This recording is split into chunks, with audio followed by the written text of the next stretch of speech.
Maka pokok utama ilmu, dimanapun, kapanpun, siapapun, tanpa ilmu maka hidupnya akan menjadi sia-sia. Urang hanaya ke Allah karena golong geturi Allah.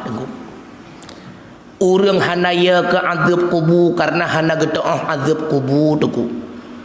Urang berkeluh kesah dalam kehidupannya karena tidak yakin atas kekuasaannya Allah.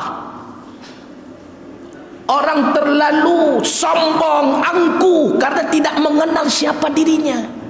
Hana ilmanya, makanya sombong. Oh, wate tatanya yang tahu drawan, lo ngapamin ngejawab.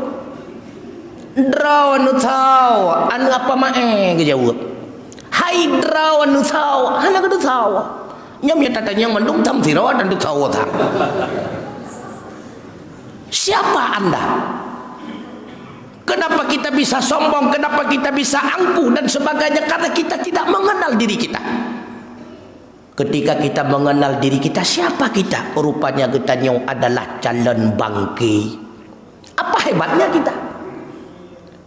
Menjadi tentara, tentara calon bangke. Menjadi kapolsek, kapolsek calon bangke. Menjadi tengku, tengku calon bangke. Menjadi ustad, ustad calon bangke. Itulah kita.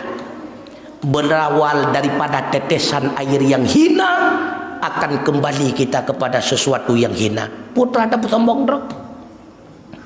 Bahkan apapun yang kita miliki ini semuanya adalah titipan Allah. Getanya tukang parkirnya. Allah memarkirkan kepada kita harta, memarkirkan kepada kita pangkat, jabatan, kesehatan, anak, istri, suami dan sebagainya. Tukang parkir getanya wangu.